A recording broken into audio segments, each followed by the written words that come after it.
Okay, well, I think that I still see the number going up and people are zooming in, but let's get started. I want to thank you very much for joining us here at the 5th Annual Watershed Conference. My name is Sophie Globier. I'm the Assistant Policy Director here at the Watershed Institute, and I'm ably assisted here on tech by Pri Alvera, who's done so much to organize this conference. I'm sure her name is very familiar to all of you, so thank you so much to Pri. We would like to start this session with a land acknowledgement. We recognize that the land and water now under our care is the traditional and ancestral territory of the Lenape. We pay respect to Lenape peoples, past, present, and future, and their continuing presence in the homeland and throughout the Lenape diaspora. We respect their knowledge, culture, and tradition, which have contributed to the conservation of land and water. We also acknowledge that historic white supremacy and environmental racism practices have caused disproportionate environmental and climate impacts on people of color and overburdened communities. And the Watershed Institute pledges to work for clean water and a healthy environment, including in communities that have been unjustly affected by systemic racism and environmental pollution. We would also like to send a special thanks to the sponsors of our conference. Those include Princeton Hydro, the Lake Fatacon Foundation, and Musconetcong Watershed Association. So thank you very much to our sponsors. And now it is my great pleasure to introduce my friend, Dr. Diane Lewis. She is the founder of the Great Healthy Yard Project and author of its sister book. She is an internist and a nephrologist by training, and she has combined her love of medicine with her love of the environment to become involved in a movement to protect our most valuable resources as well as our health. She has embraced education as a means for implementing change. She has dedicated her work to teaching others in nuanced terms how chemicals end up in our drinking water and what effects they have on our bodies. And I am really excited to have Diane here today to share her knowledge with us. She is eager to make this a very interactive presentation, so I hope that you won't be shy about placing your questions in the chat. And we also do have the ability to unmute you so that we can have a real dialogue. So with that, I'm going to turn it over to you, Diane. Thank you so much for being here. Oh, thank you so much for inviting me, Sophie. I really admire the work that you're doing. I've had the pleasure of working with Sophie on the National Affairs and Legislation Committee of the Garden Club of America, and I always learn so much from her. The Great Healthy Yard Project has partnered with the Garden Club of America, which is awesome because it means that 18,000 women mostly are now working on this in their communities, and they're usually community leaders, so they are working hard and getting this message out. These are really tumultuous times, and I hope that everyone and the people they love are keeping healthy. Our attention is really divided among so many important things now: COVID, Black Lives Matter, economic turmoil, including job losses. So where do our gardens fit in? Actually, they're surprisingly key in so many ways right now. They are a respite from a chaotic and upsetting news cycle. Pulling out weeds is satisfying, and bees and butterflies swarming our native plants are mesmerizing. Moreover, if we learn to garden without chemicals and teach our communities to do this too, we can make a surprisingly big and important impact. Very small amounts of these chemicals have serious long-term health consequences. Gardening without them will protect the health and well-being of our families and others in our watershed. Insects, amphibians, birds, and other wildlife that depend increasingly on our yards for habitat as there is more and more development also need this to happen too. These chemicals hurt them. Not only that, but the same native plants that are easy to grow without these chemicals are the ones that offer them the most food and shelter. But the impact can be well beyond that. Right now, renewable energy and electric cars are causing oil and gas companies to plan for decreasing fossil fuel production, Instead, these companies are increasing the production of chemicals made from petroleum, including pesticides and fertilizers. Chemical production has doubled since 2000 and is expected to double again over the next 10 years, according to the Global Chemical Outlook, published by the United Nations. Corteva, Bayer, and ChemChina together now represent about $50 billion worth of seed and pesticide sales annually. Bayer, Corteva, ChemChina, and BASF, all primarily chemical manufacturers, control more than 60% of the global proprietary seed sales. Clearly, much of this is for agriculture, but there is more turf than corn in the United States, and homeowners use up to 10 times more chemicals per acre than farmers. If we work together with our communities and garden without these chemicals, we can make a huge impact. And if people understand what's going on in their yards, they will advocate for more sustainable farming and agriculture as well. This affects the air quality for all of us and disproportionately for minority communities that live near the sites of productions of these chemicals. Some of the toxic emissions from pesticide production include toluene, methanol, methyl chloride, and hydrogen chloride. Some of the toxic emissions from fertilizer production include manganese, chromium, nickel, and selenium, all of which are heavy metals that pose serious health threats. Fertilizer production also produces some radioactive material, and there was talk during the last administration of allowing that to be used in asphalt and roadways, but that appears, fortunately, to be off the table. The risk of particulate air pollution produced causes an increased risk of lung and cardiovascular disease, both of which make people more likely to have a poor outcome if they're infected with COVID. These chemicals also harm the health of people who work with them. Many people employed by landscaping companies are minorities. Many of these people need the work and can't say no if their bosses tell them to handle these products, often without adequate protection. But homeowners can say no. These chemicals are expensive, and many landscaping companies make their profits from applying them. So homeowners have two good options. One is simply to save money, especially now, and leave them out. And the other is to continue to support your landscape company with the same income, just have them redirect their energies and apply cultural techniques like aerating and overseeding the lawn, mulching leaves into the lawn or in piles to use on garden beds in the fall, and testing the soil if there are problem areas. Gardening without chemicals is really a two-pronged thing. One is developing a soil culture that supports plant health without chemicals. And that's a matter of learning simple cultural techniques and not killing the good things in the soil. It's really pretty easy. The other is dealing with invasive species that can easily overwhelm natives. And that's much more difficult. It's a matter of setting priorities, persistence, and it's often different from site to site. So mowing and lawn don't look so bad to me when I'm trying to control invasive species in my yard at this point. You know, we have a lot of native plants. We've worked hard at that, and I'll talk about that in a minute. But there are areas where I'm just very grateful that we can mow down anything that is creeping in there. We had one paddock that we used to leave to grow and not take down if the horse, you know, if we didn't have a horse here until September because of breeding birds. Well, we wound up getting bittersweet popping up in it. And so we have for the past couple of years been mowing it. But that at least avoids chemicals. And there's, you know, again, you can, if it's just one here or one there, you can pull them out. But if they keep popping up, then the mowing really, really helped.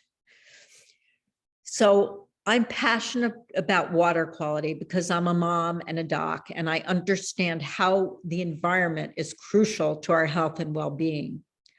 when our kids were younger, we had an organic farm in the Adirondacks, and I was under the illusion that inside the magic, blue line of the Adirondacks was pristine, but people lived there. And our farm was on a mile and a half of river on the west branch of the Ausable, and the river was not organic. And counterintuitively, my town of Bedford, New York, has a denser population, is closer to New York City, but has a strong environmental community that has led to cleaner water.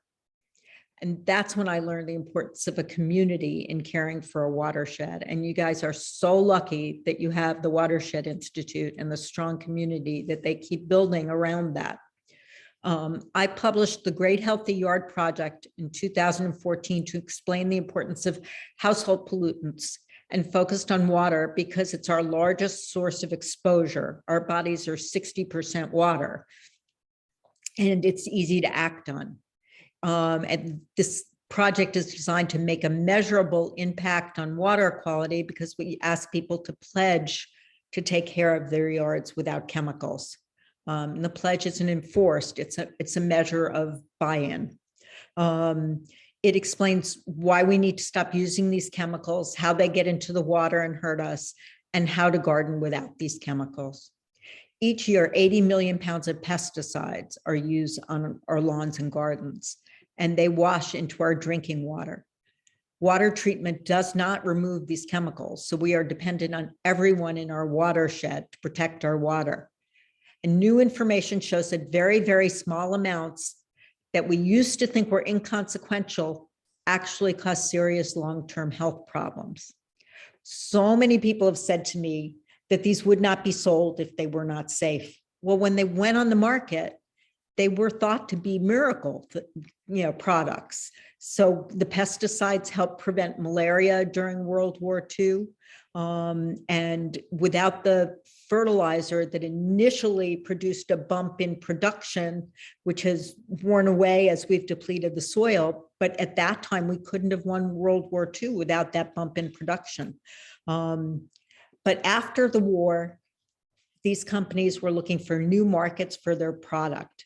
And their target market was young men coming back from the war, starting families, buying homes and yards.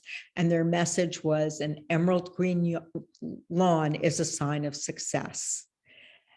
What we need to do is change the aesthetic of the American yard and convince people that we can have more beautiful yards without synthetic chemicals. Legislation will take years. We can change what we are doing now. 80,000 chemicals have entered the market since World War II. The US Fish and Wildlife Service tells us that homeowners use 10 times more chemical than farmers per acre. Most of the land in the US is residential. And NASA tells us that there's 3 times more lawn than corn in the United States. There are more of us now than there used to be, and it adds up surprisingly quickly. Since the Clean Water Act, household chemicals are the most widespread threat to our drinking water, which is really shocking if you think about it, because it's something we can do something about. So where do these chemicals go when we put them in our yards? They either rub directly onto our children and pets, or they wash with the rain into our streams, lakes, rivers, and groundwater aquifers. And even though people don't think about it when they turn on the taps, together, these are the sources of our drinking water. And tests show that, in fact, these chemicals are in all of our drinking water and all of our streams. The EPA tests show that fertilizer there is enough fertilizer in 50% of the streams nationwide and 70% here in the Northeast and in the Midwest to deem them of poor quality to support life. Tests by the US Geologic Survey show that almost all streams and half of our deep groundwater aquifers have at least one pesticide in measurable quantities, and often more than one. So you can eat organic food and you can avoid BPA and chemical sunscreens, but if we don't change what we are doing, you're still exposed, and even more so in our drinking water. Small amounts of these chemicals cause harm by a mechanism only recently understood. And importantly, they act cumulatively. So if the tests show only a small amount of one chemical, it's still not okay. It takes only a small amount to interfere with the hormonal system, and all of the ones that act in a similar way act additively. In 2009, the Endocrine Society published a scientific paper. The Endocrine Society is a group of researchers and doctors in the field of hormones. And they said there's a definitive link between these chemicals and diseases caused by disruption of the endocrine system. And this position paper, scientific paper, was based on 450 peer-reviewed journal articles. So bear with me. Sophie explained I'm a doctor. I'm going to get geeky, but only for a second. So hormones are not just about sex and puberty. They govern every system in our bodies, from neurologic development of unborn babies to growth and metabolism. And hormone disruption means either that the chemical acts like extra hormone or it prevents hormone from acting, and by binding the sites and blocking. So unlike carcinogens that act by damaging DNA, endocrine disruptors cause problems at amounts that 10 years ago we couldn't even measure. So if you think about the way carcinogens work, if we go out in the sun, we all know that we get sun damage, but our body can repair much of it. If we get too much sun or a bad burn, we may not be able to repair it, and that will make us susceptible to getting skin cancer. Here, there's no repair process. Children are most susceptible and can have lifelong consequences from small exposures at the wrong time, but everybody is susceptible. Most of the pesticides that we are talking about, pretty much all of the ones that are developed from petroleum, are endocrine disrupting chemicals.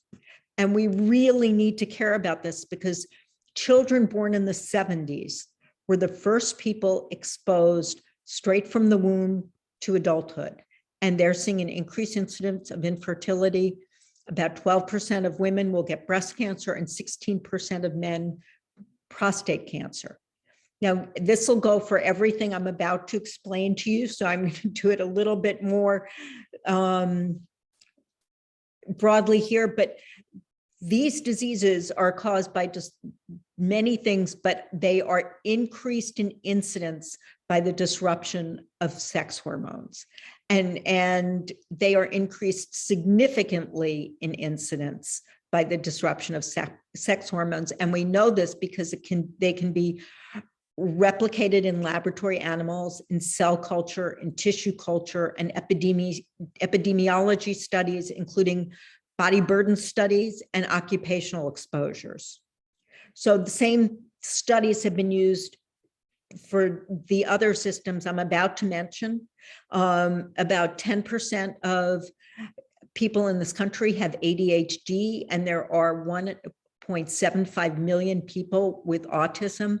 And we know from these same sorts of studies that the disruption of thyroid hormone leads to an increase in the incidence of these diseases and other neurologic problems. And we know it's not the only cause, but we know it leads to a significant increase. And this is not a surprise in many respects now that we know that these chemicals disrupt thyroid hormone, because the reason salt is iodinized in our country is that women who didn't live on the coasts, who were not getting iodine from shellfish, got big goiters in their neck. And when that happened when they were pregnant, because the goiters were because the thyroid in their neck wasn't working well and it was struggling to work, the babies that were born had severely diminished IQs. That's why salt is iodinized now. 1 in 3 people in this country are expected to have diabetes by 2050. And we know that these chemicals increase disruption of the hormones of metabolism and cause an increase both in diabetes and obesity. We've known since the 80s that farm workers who were exposed to pesticide had an increased incidence of diabetes. I had an article in the New York Times some time ago when the government was proposing changes to protect agricultural workers from the same chemicals that we're using in our yards. And they acknowledge, and the EPA acknowledged, that these chemicals led to an increase in diabetes, non-Hodgkin's lymphoma, prostate cancer, Parkinson's disease, and lung disease, and lung cancer. We should not be decorating with these chemicals. On September 28th, 2015, the EPA announced the improved worker protection standards for farm workers, and then they were finally enacted in 2018. Going back to 2015, later the same day that they were announced, the Endocrine Society released ED2, a second position paper, and that's really unusual. It's unusual for a scientific society to release one position paper, two scientific statements, very unusual. But they thought it was crucial, and they said herbicides and pesticides are endocrine disruptors, and we have to act now to minimize exposure. Evidence from animal studies, cell culture studies, tissue studies, and epidemiology support this. And they had over 900 peer review articles supporting these contentions. The stage was then set in March 2015 for the WHO to designate glyphosate a probable carcinogen and 2,4-D a possible carcinogen.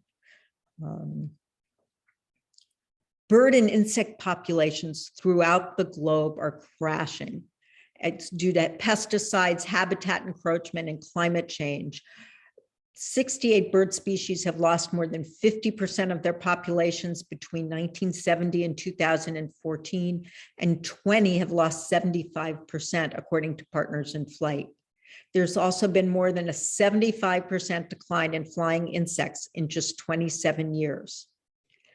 It's not just herbicides and pesticides. Fertilizers also hurt our waterways and our health. So fertilizer fuses algae growth. Blue-green algae suffocates fish and harms ecosystems. But blue-green algae, you may not have known, is also an endocrine disrupting chemical. The National Oceanographic and Atmospheric Administration and the University of Tennessee did studies where they found eggs in male fish in Lake Erie when the blue-green algae was present. I had an article in the Cleveland Plain Dealer in 2014 about these issues, and that turned out to be 3 weeks before blue-green algae toxin led to the entire city of Toledo turning off drinking water for 2 days in the summer because these toxins are not easily removed, which is just mind-boggling to me, to turn off water to an entire city. And this is getting worse with climate change because of the heat, and it's ubiquitous. I'm sure there's blue-green algae in a number of the waterways near you. There's blue-green algae in the New York City reservoir right near me. There's blue-green algae also leads to an increased risk of neurologic disorders. There's an increased incidence of ALS, amyotrophic lateral sclerosis, or Lou Gehrig's disease, in people living near lakes with large amounts of blue-green algae. This was published by Dartmouth, and they found that residents near Lake Muskoma had a 25 times, not 25%, higher incidence than expected of ALS. And it's hypothesized that a protein called BMAA, which is found in blue-green algae, is at higher concentrations in this water.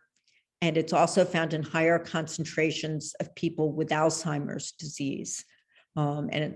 This protein is thought to do this. There are also people on Guam who eat bats that eat the nuts from cycad trees, and the roots of the cycad trees have these cyanobacteria on them that produce BMAA, and bat eaters there have get ALS and other people don't. We don't want to put these chemicals into our water and into our families' bodies. So what to do? Excuse me for one sec. Thank you. The solution is really simple. If we don't use them in our yards, they won't be in our water. We share our watersheds, so we have to work with our neighbors and with organizations like this. So despite speaking across the country about how beautiful a yard can be when it is landscaped with native plants, my own yard had the bones of conventional design. But I've been working with Sheila Brady from Oma van Sweden, who designed the native garden at the New York Botanical Garden, among other gardens, on having a beautiful garden with native plants and managed entirely without synthetic pesticides, weed killers, and fertilizers, in a stepwise manner to show we can all do this, even on a budget. And as I do this, I'm giving tips for success and organic strategies. And if you have questions, just let me know. I'm a home gardener. I'm not a landscape architect or nursery man, but I did have the experience of having an organic farm for 15 years. And it's interesting because Sheila said, you know, when she did the native garden at the New York Botanical Garden, that was important because it was a teaching garden. And this she considers a different and equally important type of a teaching garden. So because we were on a budget, we concentrated on one area first. And one of the things she had me do was just take Xerox, 10 copies or 15 copies of the survey of my property and go outside in the springtime once every hour and map where the shade was. You probably have the same issue we do, which is we did exclude the deer. We had a mediocre deer fence that we shored up before we went ahead with our projects. And then we created beds with excellent soil for these plants, because if you're not using chemicals, this is the most crucial step in any of your yards, because healthy plants without chemicals depend on healthy soil culture, good bacteria, good fungi, and good bugs to protect against bad. So you can test the soil. That's what we did. And we got a report of what was needed and decided how to amend. Our first project was a welcoming garden in the front, and it was close to the house where I have done the least work on the soil. And we were surprised it was pretty good. It was low in a couple of micronutrients. And the consultants recommended we replenish with phosphate-free lawn fertilizer, borax, sulfur, and lime, all at pounds per kilogram per square foot. Sophie knows me and could guess it's not what we did. We spoke with my friend's organic farm, and they had a nursery mix that would completely replete these nutrients. So we tilled down 1.5 feet and tilled in this soil. And that's what we've been doing since then. Sheila was amazed. She had never seen plants so happy. But this also adds structure and carbon. And an organic farmer near you will know his material and can help you figure out what's the best thing for you to use for the specific plants that you need. Synthetic pesticides and fertilizers are biocides, and they kill the good soil organisms and weaken our soil. Another thing which we came across, which was not to manipulate the soil when it's wet. And while I knew that, I'm always tempted, but really it just poured once we had made these beds. And I was rushing because I had an engagement party here. I really wanted to plant. So we actually tarped them, and I pumped the water off because there was torrential rain. And that actually worked well. But the soil bacteria provide carbon that the plants need. Some can also convert nitrogen from the air to a form the plants can use and grow. The plants return this favor by feeding the soil bacteria carbohydrates from photosynthesis. And soil rich in decomposed organic matter and bacteria can also store water, preventing flooding and helping plants survive a drought. Healthy soil can store up to 16,500 gallons per acre for each 1% increase in carbon. So to nurture your soil, aerate it. This in the fall, usually we aerate in the fall because the weed seeds are brought up when you aerate, and this way your other plants or turf can outcompete them. This gives the roots room to grow and gives the roots and soil bacteria air. Consider using cover crops. They feed the bacteria and they prevent erosion. If you can, there are places where it fits, use some legumes because they fix nitrogen. I use compost for structure and micro and macronutrients. And we bed our beds here every fall. We're busy doing it now. And with the new plants that we put in over the spring and summer and fall with leaf mulch. And we just mulch the leaves. We don't compost the leaves. We mulch them down and we, small and to small fragments, and we put them on. And it is wonderful at suppressing weeds, at keeping the plants, moist, and keeping them happy over the winter and usually well into the next season.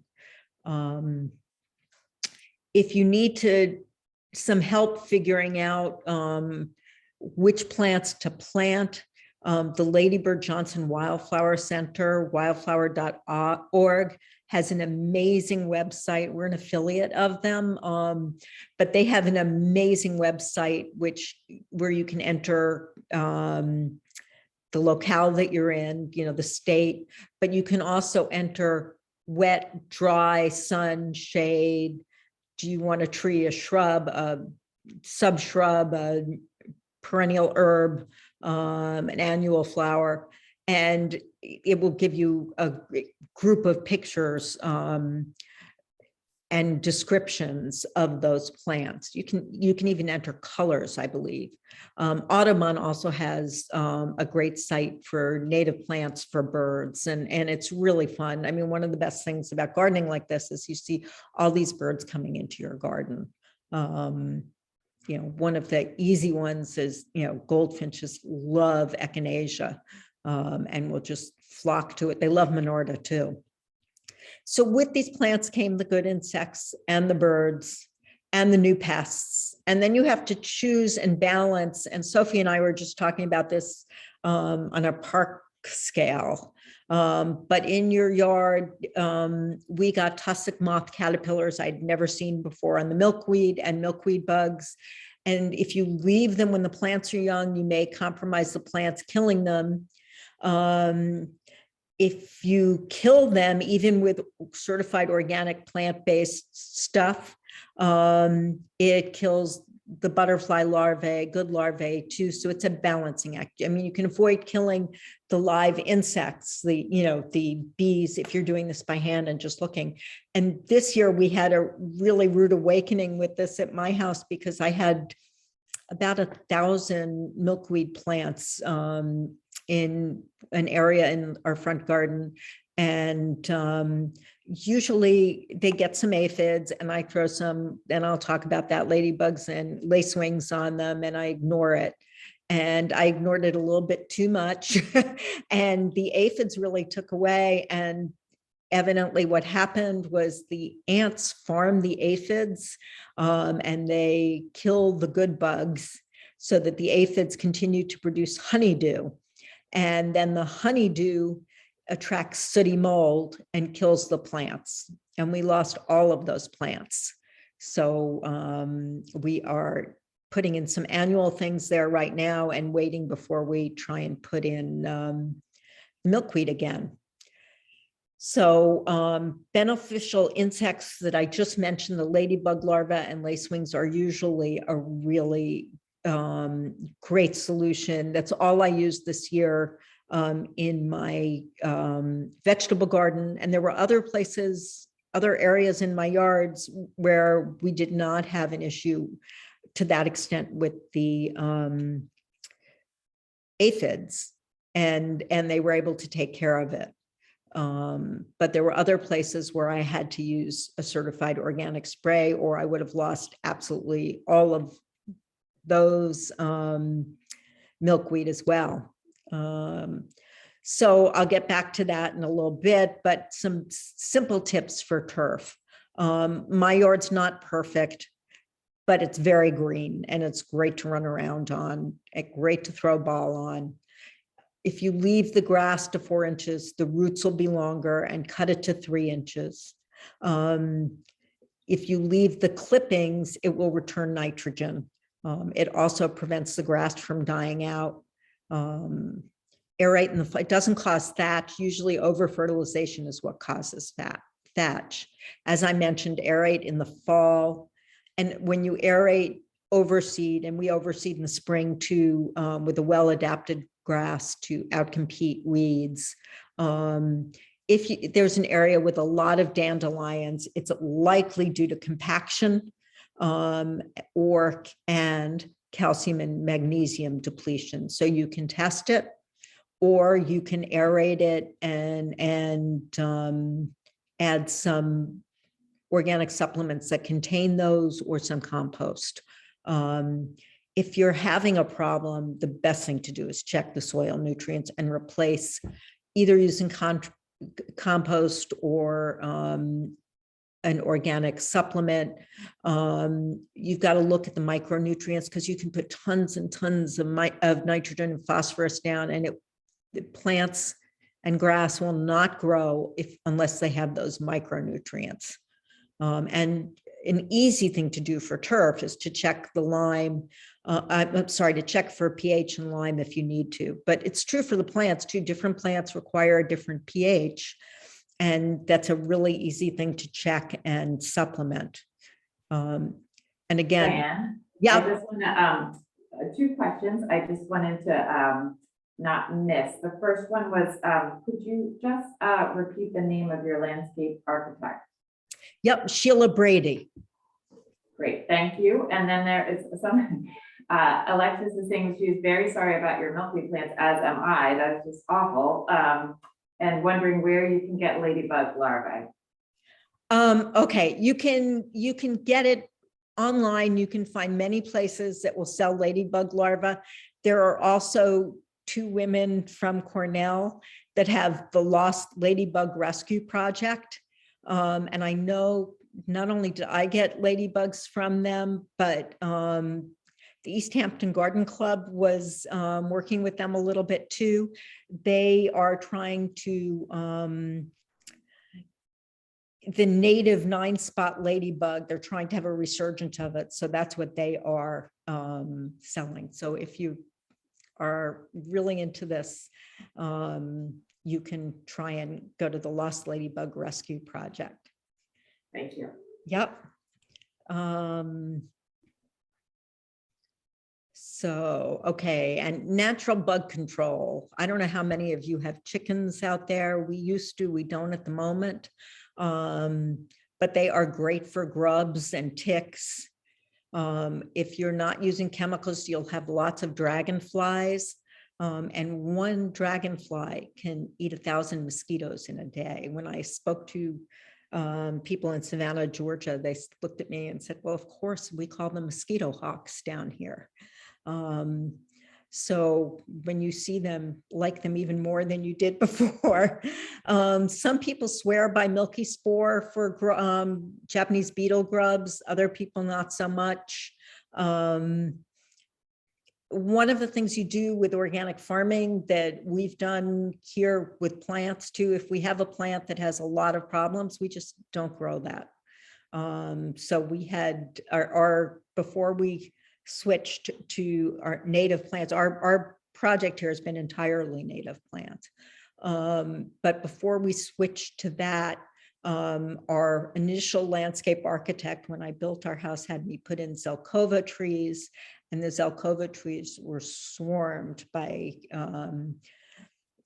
Japanese beetles. We were very glad when they died during the October snowstorm. They sort of peeled apart and we sort of went, yay. And we had felt bad because they were growing so well, getting rid of them. But we were very happy when they were gone.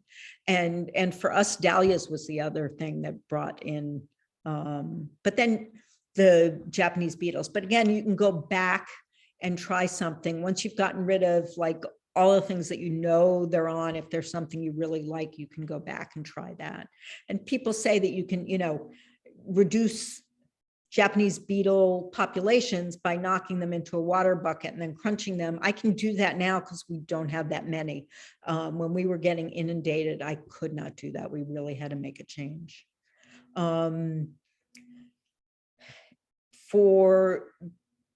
There are also nematodes that you can use for different grubs, and that you have to look again to, with someone that's selling them and try and figure out which nematodes will go to which grubs and which grubs you actually have.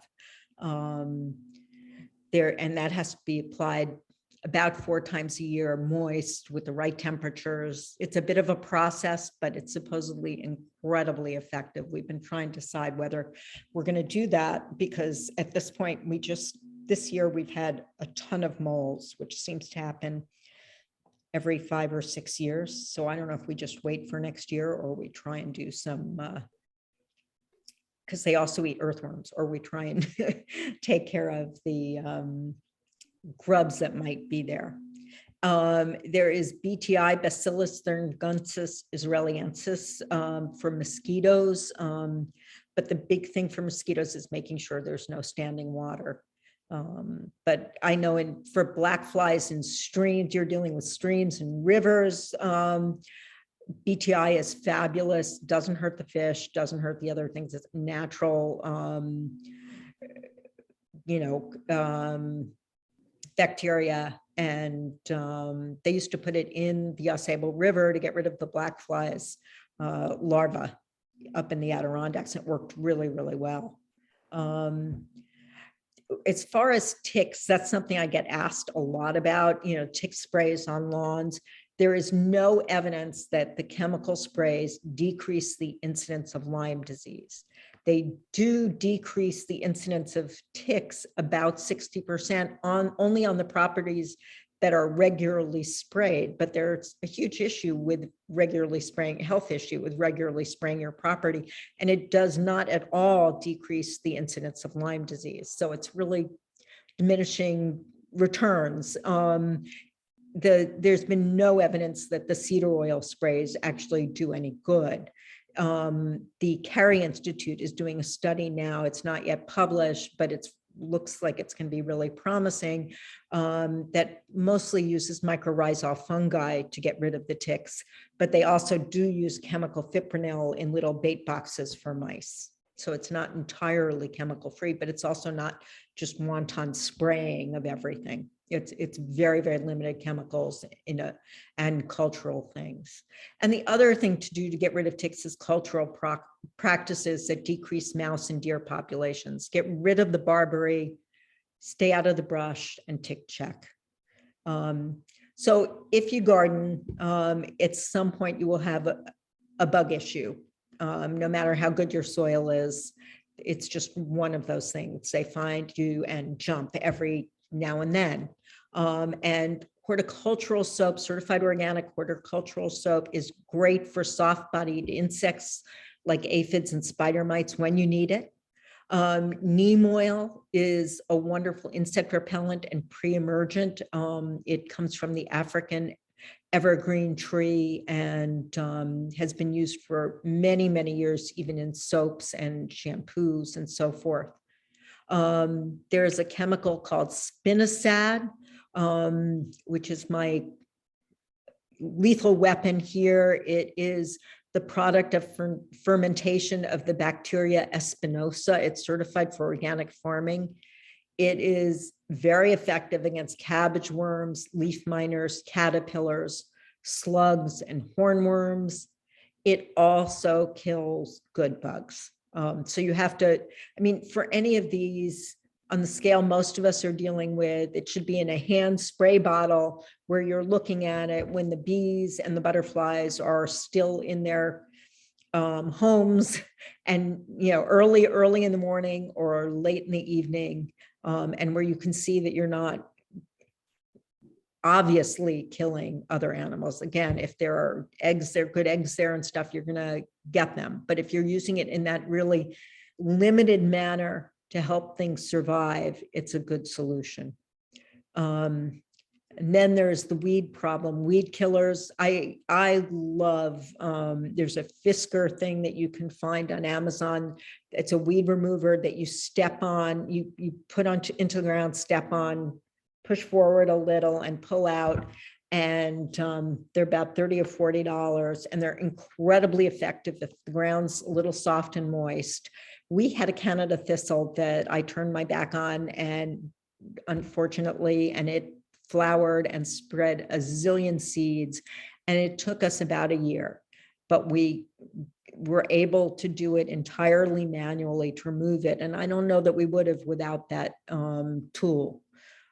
It's really fabulous. And if you get two of them, you can go with your husband or spouse and do this together in the afternoon. It's actually sort of fun. We gave them out as Christmas presents one year. There's a thing called burnout, which is citrus oil and clove oil. You can get other combinations of that. And horticultural vinegar, which is much more concentrated than the vinegar we use on our tables. It's about 20% acetic acid. Both of these are great, but they don't kill the roots of the plants. They kill the tops. And so it needs to be repeated until the plant dies because it's not photosynthesizing. Another thing that I love is a weed torch. My husband uses it. I admit I don't. But he enjoys using it. And it is fabulous for, you can cut back a plant and then use it on the stump. If it's really wet out, and he figured this out, and if it's really wet and you use it on a stump, it boils the water and the roots, and it kills the roots. So that actually kills not just the top that you're seeing, but the roots. And I know there are studies being done on barberry about which was more effective or equally effective with painting the stumps with chemicals versus using a weed torch in this manner. But again, you have to know what you're doing. You don't want to use it right next to your house. You don't want to use it on a dry day. And when we do use it, we always have something there to put a fire out if one starts. And then there's solarizing or smothering. We've done that really successfully here. Audubon, New York did it at Constitution Marsh. Eric Lind ran that. And they used black plastic tarps to kill Phragmites. And again, Audubon, New York does not have a lot of money, didn't have a lot of manpower. They put them in huge rings and left them for about a year and a half, and then flipped them in, and the natural grasses grew in. And then another year and a half, they flipped it in again. And now they're just basically spot treating. I did this by our riding ring. We had an area that was maybe 200 feet long, 20 feet wide. My husband, it was on a steep hill. My husband had been mowing it. And then he just not mowing it, like weed whacking it, actually. It was turf, and then it just started getting invaded. It was near neighbors and getting invaded with porcelain berry, which we had never seen before on our property, and bittersweet and all sorts of unpleasant things. So we went with that. We covered it with black plastic. After about a year, it got blown around in a big storm, and we were not quick about planting. We tarped it down again. The following year, we had another big storm, and my husband said, "This is what your priority is. You need to do this now." And now it's just filled with Joe Pye weed, panicum, and Monarda, and I'm sitting here looking at it. Asters, and it's just really lovely. And now the upkeep is really, really minimal, and the birds absolutely love it. But again, you know, when you talk with people, they will try and finesse. We just don't have the manpower. We do most of the work on our own. We get occasional help, but we do not have the manpower to do one of these things where you put the tarp on, take it off, put the tarp on to smother, but make sure that the soil doesn't get smothered. You can look into that if you really have a lot of manpower, but we've been really fortunate. And the other thing we do is we didn't even add in any nursery mix, but most places where we've done this, we add in some nursery mix as we go. It sort of jumpstarts the soil. Japanese knotweed is something I'm always asked about. You can cut it back and smother it, but you will have to sink a barrier around the edges so the roots can't spread. And you may need a tiny bit of herbicide on the edges if it's creeping out. The rhizomes are really aggressive and a small piece can grow into another plant. So don't compost that and don't track the seeds and don't clean things off near waterways. We've had mugwort here. It's funny because the woman who does my hair down the city said that people in Brooklyn just adore it and buy it, the young people, and as an herb for tea. I'm not a fan. It's pretty aggressive, but again, it's a cut it, don't pull it out because bits of rhizomes all grow into new plants. But if you cut it, it can't photosynthesize, and then you have a chance at out competing it, but you have to keep doing it. But again, suffocation really, really works. I've been trying to. A question, what can you use Yep. as a soil barrier for Japanese knotweed? Pardon me? What can you use as a soil barrier for Japanese knotweed? Yeah, I think for soil barrier, it needs to be, plastic anchored down. You could try something, more sustainable than plastic, but most people I've seen will take tarps and anchor them down. You could try putting some plywood in. I mean, they're really aggressive. So it's like bamboo, super aggressive. And I also wanted to make sure we got to, if people are interested in bringing the Great Healthy Yard Pledge into the community. And I think what I always learn so much on so many different topics hearing you talk, but especially from your perspective as a doctor about the medical reasons why people should care about this. So could you talk a little bit about the Great Healthy Yard Pledge and how? Yep. We're hoping that all of you will get involved with this with Sophie. The pledge is to take care of your yard without synthetic pesticides, weed killers, and fertilizers, except on very rare occasions in a localized manner to protect habitat for native plants and wildlife. That was put in because after speaking with Troy Weldy, who's head of Land Conservancy in New York State at that point for the Nature Conservancy, he said that I will not get anybody who's taking care of a large piece of property to agree to do it entirely without pesticides. And I think he was right. Even New York City reservoirs use small amounts of pesticides, hopefully less and less. But the problem is that these organizations have very, very, very small staff, and they need to keep the trees alive. And they need to get some sort of handle on this. Anyway, so if you go to the website, which is tghyp.com, you can get information. There are downloads on gardening without gunk, basically how to start your garden and your soil with good, healthy soil, a brochure on how to take care of your lawn turf organically that you can use or give to your lawn company if you're not doing it. And there are mailbox cards to put into a neighbor's mailbox that are friendly and nice and sort of like, hey, this is where we are now. And that was the most asked for thing that I had when I had spoken nationally or been in major newspapers. The website also has videos that are tools, and links to some of the publications. And of course, there's the book, which has a lot of information. But I think the key thing is to remember that what goes into your yard winds up in your water, and you have this awesome organization to work with. And together we can have more beautiful yards without synthetic chemicals. Well, thank you, Diane. And I want to point out for the people that are within our area, we do have our River Friendly program, which provides advice and support and certification for residents, businesses, golf courses, community groups. So if you are interested in implementing some of these practices and would like a local resource, that's certainly there for you.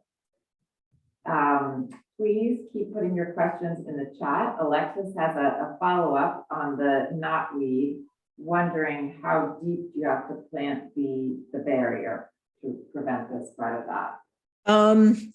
I think you need to just, again, a lot of this is trial and error. You need to look at it and see how deep on the edge the roots are and go a little deeper than the roots are heading. If you find that it creeps beyond that, then you either need to have a deeper barrier or you need to use a tiny bit of pesticide on the edge. And full disclosure, I mentioned the Audubon New York project with the tarps. It was 99.9% pesticide free, but if they had Phragmites or something else that was creeping out from under the tarps, they did paint on a tiny bit of pesticide, because again, when you pull things up and disrupt the soil, you're disrupting more weed seeds. And, you know, the weed seeds, knotweed is a whole different issue because you've got the plant there with the deep roots and that are invasive. But with any of these, the weed seeds go down about 1.5 feet. And you're not going to get rid of all of them with any of these measures. You're going to hopefully get rid of the top layer, put them to bed, and plant something that's going to take over that's good. Well, thank you so much, Diane. I am going to ask one more time if there are other attendees at the webinars that have questions. Diane is such a great resource on so many topics. Well, thank you so much for having me, Sophie. And thank you so much for the work you're doing with the Watershed Institute. Okay, one more question. Sometimes small amounts of pesticides are necessary. Is there something besides glyphosate that you would use? Again, I'm not going to endorse any of them. There are a lot of them.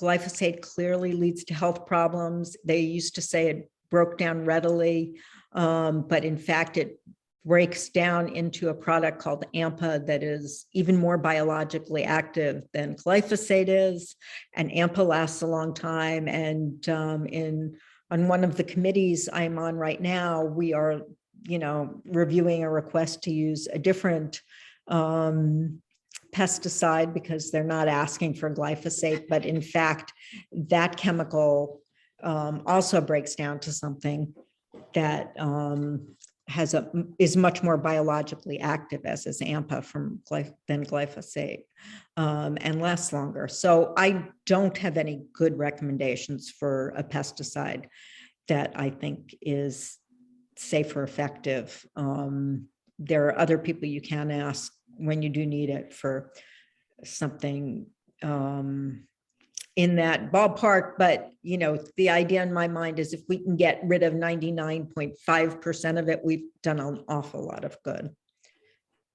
Well, thank you, Diane. And I would encourage all of you to go to Diane's website, research the Great Healthy Yard Project, and how you can bring all this great information into your community. We are going to have a break here in our hybrid conference for lunch, but I hope many of you will join us for one of our afternoon sessions. We'll be talking about nature-based solutions for vacant lots, as well as the new rules to be issued, New Jersey protecting against climate threats. And then later, actually, our in-person attendees are going to have the opportunity to go on a field trip to see some floating wetlands that the watershed has developed to deal with the issue of cyanobacteria and harmful algal blooms that Diane was talking about. So that will be a really fun option. But Diane, thank you so much. Thank you, Sophie. Take Oh, care. and Pri would just like to say one thing, yes. Yes, for the participants who are still on, sorry if you can't see me because the camera's off. Thank you so much. So just want to let everyone know that we are trying to fix the issue with the virtual hub. We have no idea what's going on, so I don't want to confuse our attendees. It's already a mess. I'm sending out all the session links for the afternoon, so you should be getting that around 12:30. So if you don't get it, please check your spam box or contact us, and we're gonna keep moving through this, and thank you for hanging on with us. All right, everybody. Hopefully we'll see you this afternoon. Bye-bye. Bye-bye. Thank you.